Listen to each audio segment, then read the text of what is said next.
South Australia has imposed new restrictions on areas where the Omicron variant is most likely to spread: gyms and hospitality venues. One pub in Adelaide has now closed its doors after a decision to backflip on a pledge to ease restrictions would have come into effect in time for New Year's Eve.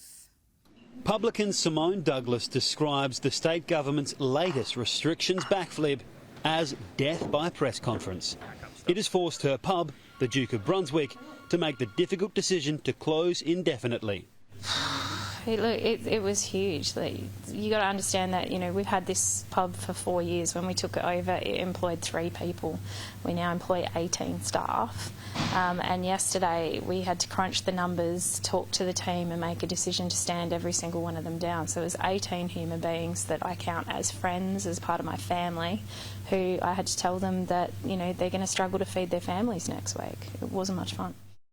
Food purchased for New Year's Eve is now being given away to staff out of work or put in the deep freeze.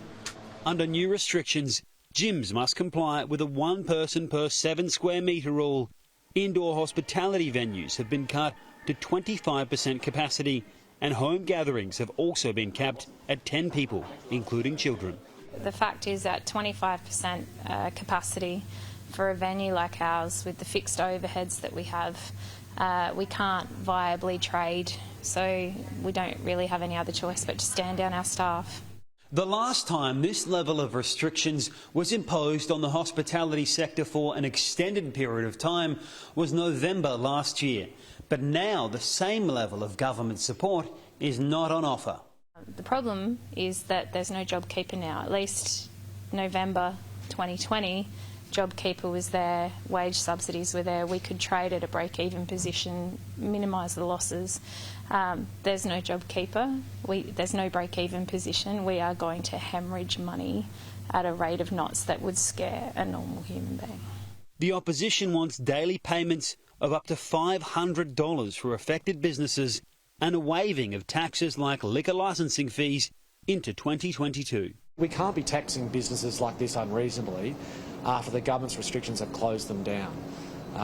It seems like more than unfair that the very businesses that are at the forefront of paying the biggest sacrifice during COVID are still receiving tax bills from the state government even now that they've been imposed with new restrictions. That can change, and it can change quickly. The state government says it is working through a compensation package for businesses, which will be announced later in the week. But with singing and dancing now banned at indoor venues in SA, South Australians looking to celebrate a new start for 2022 may already be feeling a sense of deja vu.